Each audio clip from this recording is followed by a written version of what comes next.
Du coup, le premier écho, ça va être sur la situation de départ, œil rouge et douloureux. Et donc ça se rapporte à l'item 83, infection et inflammation oculaire. Donc, vous êtes ophtalmologue de ville, vous recevez Madame G, 35 ans, qui se plaint d'avoir à ce jour un œil rouge et douloureux. Elle s'est automédiquée par le traitement de conjonctivite que lui avait prescrit son médecin traitant à la dernière consultation, mais cela n'a pas fait effet. Donc, lors de cette écosse, vous avez X minutes pour... Alors, pourquoi moi j'ai mis X minutes? C'est parce que, en fait, moi, mon but au cours de ces écosses, c'est de tout balayer ce qui peut tomber. Donc, je vous ai mis trois domaines complets, et donc en 7 minutes, c'est pas faisable. Enfin, tout ça c'est fait exprès, c'est vraiment de sorte à pouvoir tout balayer. Donc, réaliser un interrogatoire complet, réaliser un examen clinique orienté sur les symptômes de la patiente et énoncer de la suite de la prise en charge thérapeutique à la patiente. Alors, on va commencer tout d'abord par faire l'interrogatoire. La première question à se poser en ophtalmologie, pour orienter son diagnostic et du coup orienter son interrogatoire, il faut toujours se poser la même question, c'est le motif de consultation nous oriente-t-il vers une atteinte du segment antérieur ou du segment postérieur? C'est super important parce qu'en fait, en fonction du segment antérieur et du segment postérieur, vous n'aurez pas du tout la même approche et vous n'aurez pas du tout les mêmes questions. Et en fait, c'est ça qui va permettre d'avoir un interrogatoire en quelque sorte orienté, c'est ça qui va permettre de montrer à l'examinateur que vous avez compris le concept de l'ophtalmo. Donc pour ça, on va faire un petit point sur déjà les rappels anatomiques. Donc, en gros, l'œil. Nous, ce qu'on a à connaître, on va pas aller dans les choses un peu compliquées, etc. Là, on rappelle, on est sur les écosses, donc il faut vraiment connaître le principal du principal. Rappel, dans l'œil, il y a le segment antérieur et le segment postérieur. Et en fait, en fonction du motif de consultation du patient, vous saurez s'il vient pour une atteinte du segment antérieur ou du segment postérieur. Qu'est-ce que nous, on a à connaître pour les écosses? Sur le segment antérieur, on a à connaître que le segment antérieur est constitué de la cornée. Donc la cornée, c'est ce qu'il y a sur la couche, enfin, c'est la couche superficielle au niveau de la couleur de l'œil. D'accord? Et là, on a aussi la conjonctive, donc qui est autour de la cornée, donc au niveau du blanc, donc la couche superficielle, donc au niveau du blanc. Et ensuite, on a aussi l'humeur aqueuse, on a l'iris, etc. dans le segment antérieur. On a aussi le cristal. Ok? Mais ce qui est vraiment à connaître de manière indispensable, c'est la cornée et la conjonctive. Ok? Ensuite, pour le segment postérieur, on a trois choses principales à connaître. C'est la rétine, donc la rétine qui constitue tout le fond de l'œil. Ok? On a la macula, c'est ce qui permet de voir les. Donc ça fait partie de la rétine, c'est ce qui permet de voir en fait les détails, donc c'est ce qui permet la bonne vision. Et enfin, on a la papille, le nerf optique. Donc en fait, ça, c'est le nerf optique, c'est ce qui se permet de faire la communication au niveau du cerveau. Ok. La papille, c'est la tête du nerf optique qui est au niveau du fond de l'œil. Donc, en gros, pourquoi c'est hyper important de connaître ces deux entités? C'est parce qu'en fait, si un patient il vient et qu'il a un œil qui est rouge ou douloureux, vous savez que c'est une atteinte du segment antérieur. Ok? Parce que si on a une atteinte du segment antérieur, l'œil, vu que c'est en avant de l'œil, ça sera rouge, quoi, parce que c'est c'est bien vascularisé, etc. Ça sera douloureux parce que c'est bien innervé. Ok. Par contre, si on atteint une atteinte du segment postérieur, l'œil du coup il sera pas rouge parce qu'il n'y a pas d'atteinte du segment antérieur et il sera pas non plus douloureux. Mais par contre, le patient il va se plaindre plutôt de baisse de la vision, de voir des petites mouches noires, de voir des éclats lumineux. Voilà. Donc en fait, c'est super important de faire la distinction entre les deux, c'est vraiment indispensable. Ok, est-ce que là déjà vous avez des petites questions sur ça? Je regarde. Est-ce qu'on a des petites questions? Non? C'était clair? Ok. Très bien. Du coup, on va commencer par faire des exemples. Docteur, j'ai les yeux qui brûlent. Donc vous avez un patient, il vient, il vous dit, docteur, j'ai les yeux qui brûlent. Pour vous, c'est segment antérieur ou segment postérieur? Antérieur, très bien. Parfait. Docteur, je vois des mouches volantes. Là, ça vous oriente vers quoi?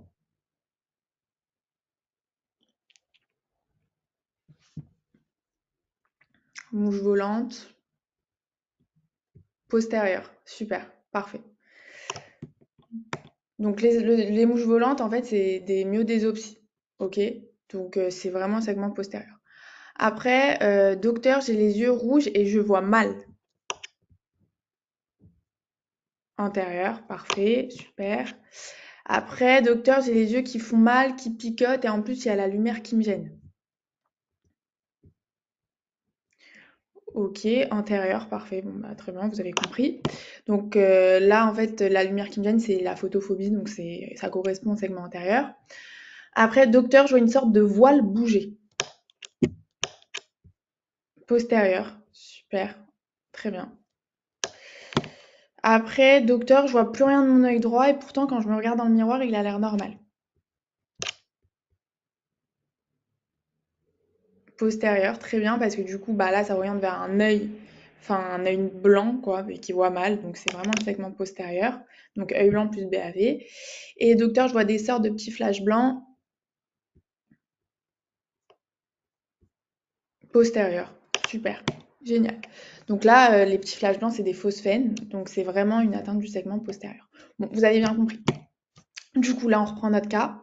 Vous êtes ophtalmologue de ville, vous recevez Madame G, 35 ans, blablabla, qui se plaint d'avoir à ce jour un œil rouge et douloureux.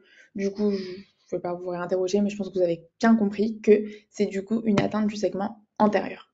Ok, super. Du coup, maintenant, nous, qu'est-ce qu'on va faire dans cette école? C'est qu'on va faire un interrogatoire qui sera à faire de manière systématique devant une atteinte du segment antérieur. Donc en fait, c'est hyper pratique de l'ophtalmo parce que s'il y a une atteinte du segment antérieur, donc tous ces motifs de consultation, enfin correspondant au segment antérieur, bah avec l'interrogatoire qu'on va faire maintenant, et ben en fait vous pourrez toujours le reprendre, donc c'est super utile. C'est pour ça que je vous dis qu'il faut être super systématique en ophtalmo, c'est que, enfin en vrai c'est toujours les mêmes questions qui reviennent, le même examen clinique qui revient, etc. Donc on y va, on commence. Donc du coup, la deuxième étape, après avoir s'être orienté sur le segment antérieur ou postérieur, la deuxième étape, ça va être de faire l'interrogatoire général.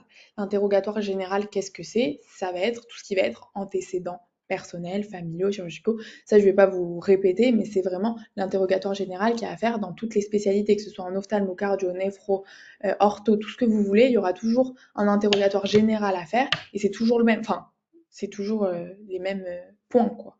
Et après, le contenu, il est différent du coup, mais voilà. Alors, du coup, dans les antécédents personnels, on commence toujours par les antécédents personnels, donc on va chercher une atteinte ophtalmologique du patient. D'abord, est-ce que le patient il a des maladies ophtalmo particulières? Ok, la question que vous pouvez poser, enfin que vous devez poser, qui est indispensable à demander devant toute atteinte du segment antérieur en ophtalmo, c'est est-ce que vous portez des lentilles? C'est indispensable, c'est le truc à ne pas rater, c'est sûr que ça sera dans une grille s'il y a une atteinte du segment antérieur, c'est vraiment indispensable parce que en fait, euh, un patient qui a un œil rouge douloureux et qui est porteur de lentilles, c'est un abcès jusqu'à preuve du contraire. Donc c'est pour ça que c'est super important de poser cette question. Après, autre question qu'on peut poser, donc dans les antécédents personnels, une fois qu'on a posé la question sur la spécialité en question, on peut demander sur les autres spécialités, enfin les antécédents personnels, de manière plus générale. Qu'est-ce qu'on va demander? On va demander est-ce que vous avez une maladie de type inflammatoire? Ça, c'est une question que les patients ne comprennent pas toujours. Donc vous pouvez plus être un peu plus spécifique en disant est-ce que vous avez une maladie des articulations? Parce que là, du coup, ça va nous orienter plutôt vers une spondyloarthrite, par exemple, une polyarthrite rhumatoïde. Parce qu'en effet, si le patient il a une maladie inflammatoire, ça va plutôt nous orienter vers une sclérite, épisclérite, uvéite. Donc ça va montrer à l'examinateur qu'on a compris ce qu'on cherchait. Du coup, ça c'est important. Enfin, je suis pas sûre que ça sera dans une grille, mais en tout cas, ça va montrer à l'examinateur que vous avez bien compris de quoi vous parlez. Ensuite, après avoir posé des questions sur les antécédents personnels, vous pouvez poser une question sur les antécédents familiaux. Ok, donc vous allez demander, est-ce que dans la famille, il y a une maladie des yeux? Il n'y a pas de nécessité d'en spécifier une en particulier parce qu'il n'y a pas de pathologie héréditaire à connaître qui touche le segment antérieur. Ensuite, troisième point, ça va être les antécédents chirurgicaux. On va lui demander, ça c'est hyper important et c'est sûr que ça sera dans une grille, est-ce que vous vous êtes fait opérer des yeux récemment? Pourquoi c'est super important? Parce que ça permet d'éliminer une endophthalmie. Donc s'il s'est fait opérer récemment, c'est une endophthalmie jusqu'à preuve du contraire. Voilà. Parce que voilà, l'endophthalmie, c'est vraiment la maladie à éliminer en premier parce que c'est super grave, c'est très grave, c'est un très mauvais pronostic pour l'œil. Deuxième question qu'on peut poser, qui ne sera pas, je pense, codée dans une grille, mais qui peut faire bon genre auprès de l'examinateur, c'est de lui demander est-ce que vous avez déjà reçu une opération pour la myopie, par exemple, parce que là, ça va orienter vers une pathologie des yeux secs. C'est vrai que quand on se fait opérer de la myopie, pendant un certain temps, on va avoir les yeux secs. Bon, ça coûte rien de le demander, c'est sympa, ça fait bonne image. Après, on peut du coup demander si le patient prend des médicaments, notamment des collyres pour les yeux. Ça, c'est super important parce que c'est vrai qu'il y a des patients qui prennent des collyres, vous savez, quand ils ont du glaucome, donc c'est des collyres hypotonisants, qui vont mal supporter. Et du coup, ils vont faire une sorte de mauvaise tolérance à ces traitements. Ils vont avoir les yeux rouges, qui piquent, qui brûlent. Donc c'est pour ça que c'est important de demander s'ils prennent des gouttes pour les yeux. Enfin, on va demander si le patient, donc ça c'est aussi dans l'interrogatoire général, s'il a des allergies médicamenteuses. Pourquoi là c'est super important de le demander? Parce que si on se souvient bien, bon je vais revenir en arrière, mais du coup dans la consigne, c'était noté en troisième point, c'était vous ferez la prise en charge thérapeutique du patient. Donc ça vaut pas que seulement pour l'ophtalmo, ça vaut pour toutes les spécialités. Dès que dans la consigne, on vous met prise en charge thérapeutique, ou prise en charge tout court parce que vous devrez faire la thérapeutique, il faut que ça vous fasse tilt, que dans l'interrogatoire, vous devrez demander s'il y a des allergies médicamenteuses. C'est super important. Ok. Troisième étape. Je regarde s'il y a des questions. Pas de questions. Ok, super. Troisième étape, du coup, ça va être l'interrogatoire qui va être orienté sur le symptôme. Donc, on a fait l'interrogatoire général, maintenant, interrogatoire orienté sur le symptôme. Le symptôme, c'était œil rouge douloureux. Ok. Donc, premier point, on va demander est-ce que c'est uni ou bilatéral? Ça, c'est super important. Que ce soit en ophtalmo ou dans tous les examens où c'est des organes pairs, on va dire, c'est super important de demander si c'est d'un ou des deux côtés. D'accord? Ça peut être bien coté dans une grille. Ensuite, depuis quand? Ça, c'est devant tout symptôme, on demande depuis quand. L'apparition, si elle est brutale ou progressive, pareil, c'est à peu près devant tout symptôme qu'on demande ça. Et on va aussi demander s'il y a eu un facteur déclenchant. Alors, qu'est-ce qu'on peut demander dans le cas de l'œil rouge et douloureux comme facteur déclenchant? On va demander est-ce que vous avez reçu quelque chose dans l'œil? Là, ça va nous orienter plutôt vers un ulcère ou un corps étranger. D'accord? Vu qu'il y a une prise en charge, il faut vérifier si le corps étranger il a été reçu au travail. Parce que s'il a été reçu au travail, vous devrez faire une déclaration d'accident de travail. Bon là, du coup, ça va un peu dans tous les sens, mais c'est vrai que c'est important. Enfin, c'est des réflexes à essayer d'avoir. Même dans les autres spécialités, hein, s'il y a eu un problème au cours du travail, c'est super important dans la prise en charge sur un accident de travail. Et on peut lui demander est-ce que vous êtes tombé malade récemment? Parce que là, ça va nous orienter vers une conjonctivite en général. Voilà. Ensuite, on va lui demander est-ce qu'il y a eu des épisodes similaires? Est-ce que vous avez déjà eu ça auparavant? Et enfin, on peut lui demander si il a pris des médicaments pour essayer d'arranger ça. Là, par exemple, dans ce cas-là, est-ce que les larmes artificielles soulagent-elles les symptômes? Si oui, ça orientera vers des yeux secs. Ok. Oups. Question? Non? Ok. Alors, donc ensuite, on continue l'interrogatoire. Là, c'est plutôt l'interrogatoire de la douleur. Donc, c'est super important de toujours avoir ce systématisme dès qu'il y a une douleur, toujours poser les mêmes questions. Est-ce qu'il y a des facteurs aggravants soulageants comme par exemple la lumière? Là, ça va nous orienter vers une sorte de photophobie. On va demander les horaires de la douleur, si c'est plutôt le matin, si c'est plutôt le soir. Le soir, ça peut nous augmenter, si c'est seulement le soir, peut nous orienter vers une migraine ophtalmique par exemple. On va demander l'évolution, est-ce que c'est de mieux en mieux, de pire en pire? Est-ce que ça stagne? On va aussi demander la localisation. Voilà. Ça, vous pouvez le demander au cours des échos parce que moi, ça montre que vous connaissez bien votre cours, vous savez de quoi vous parlez, etc. Mais c'est vrai qu'en pratique, si vous demandez au patient est-ce que c'est superficiel ou profond, là, il va dire profond, quoi qu'il est. Mais du coup, en vrai, si le patient il répond bien, il arrive à bien répondre à vos questions. C'est vrai que si c'est une douleur un peu plus superficielle, ça sera conjonctivite, kératite. Si c'est plutôt profond, ça sera uvéite, épisclérite ou un glaucome par fermeture de langue. Posez-les pour les échos, ça peut être coté dans la langue. Est-ce que ça irradie aussi? Vous pouvez demander. Et vous pouvez aussi demander le type. Est-ce que, ça c'est super important par contre et super utile, est-ce que c'est une gêne à type de grain de sable, un picotement, une brûlure? Là, ça va plutôt vous orienter vers une conjonctivite. Ou est-ce que c'est une réelle douleur? Là, ça va vous orienter vers les autres diagnostics comme une uvéite, une sclérite, etc. Et enfin, l'intensité, ça aussi, c'est compliqué un petit peu avec les patients parce que c'est rare qu'ils nous disent qu'ils ont pas mal à 9 sur 10. Mais voilà, vous allez demander, est-ce que enfin, c'est plutôt, vous allez demander en fait le VA, quoi. Vous avez mal à combien sur une échelle de 0 à 10? Si c'est plutôt vers l'échelle modérée, ça sera vers une uvéite ou épisclérite que ça nous orientera. C'est plutôt intense, là, ça nous orientera plutôt vers une sclérite ou un glaucome aigu par fermeture de langue, un CAFA, quoi. Ok. Après, quatrième étape, c'est l'interrogatoire orienté sur les signes associés. Donc, une fois qu'on a fait l'interrogatoire général, une fois qu'on a fait l'interrogatoire orienté sur le symptôme lui-même, on va demander tous les signes associés pour essayer de nous orienter vers tel ou tel diagnostic. Donc, d'abord, ce qu'on va faire, c'est que on va poser les questions. Donc ça, c'est ce qui est super important. Ce que je vous ai écrit, c'est que vous pouvez demander l'ensemble des signes fonctionnels en ophtalmologie. Vous pouvez.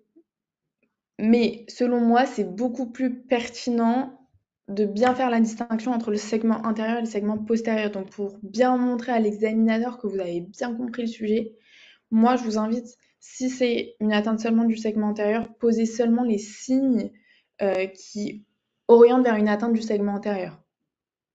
Si par contre vous hésitez, que vous êtes en angoisse, que vous avez peur de vous être trompé si c'est une atteinte du segment antérieur ou postérieur, posez tous les signes fonctionnels ophtalmologiques, mais ça va peut-être vous faire perdre des points, non pas dans la grille, mais vous savez, dans le tri bien les informations, etc. Je sais plus comment ça s'appelle ces points-là, mais voilà. Du coup, voilà, c'est à vous de jauger si vous êtes sûr de vous ou non. Et en fonction, soit vous posez que les questions sur le segment antérieur, soit vous posez sur segment antérieur et segment postérieur. En tout cas, dans notre cas, c'est une atteinte du segment antérieur. Donc là, je vous ai mis seulement les signes fonctionnels ophtalmologiques du segment antérieur qui sont indispensables à demander. Donc, premier point, est-ce que vous avez une baisse d'acuité visuelle? Ça, c'est sûr que ce sera coté, c'est sûr et certain, parce qu'en fait, c'est ça qui permettra d'orienter votre diagnostic. S'il n'y a pas de baisse d'acuité visuelle, bah, ça sera plutôt une conjonctivite, une hémorragie sous-conjonctivale, une sclérite, une épisclérite. Si y a une baisse d'acuité visuelle, ce sera plutôt une kératite, une uvéite. Ou un CAFA. Ou une endophtalmie. Enfin bref, voilà. Après, deuxième question. Est-ce qu'il y a une photophobie? Est-ce que vous êtes incapable? Est-ce que vous êtes gêné? Vous allez demander, est-ce que vous êtes gêné par la lumière? Ok. Ou est-ce que vous êtes incapable de garder les yeux ouverts à la lumière? Ça va avec la photophobie et le blépharospasme. Le blépharospasme, en fait, c'est le fait que les patients, dès qu'ils sont exposés à la lumière, bah, ils vont avoir l'œil qui va se fermer automatiquement. Et en fait, c'est hyper impressionnant parce que c'est hyper dur d'ouvrir leur œil, en fait. Quand on les examine, les muscles sont tellement forts qu'on n'arrive pas à ouvrir leur œil. C'est super compliqué. Donc, c'est un vrai signe, quoi. Après, il y a le larmoiement. Le larmoiement, c'est le fait que les yeux ils pleurent tout seuls. Et il y a aussi les sécrétions. Pour demander au patient, le patient il ne sait pas trop faire la distinction entre un larmoiement et des sécrétions, donc vous pouvez lui demander est-ce que vos cils ils sont collés au réveil? Donc si oui, c'est qu'il y a des sécrétions. Enfin, vous allez demander les signes généraux, donc est-ce qu'il y a une fièvre? Est-ce qu'il y a l'altération de l'état général? Donc est-ce que vous avez perdu du poids? Vous êtes fatigué? Est-ce que vous avez moins faim? Et enfin, est-ce que vous avez des douleurs aux articulations? Donc ça, vous l'avez bien compris, ça va vous orienter vers des maladies inflammatoires et donc des pathologies comme les uvéites, les sclérites, etc. Ok, là on a terminé l'interrogatoire. Posez toutes vos questions sur l'interrogatoire si vous en avez.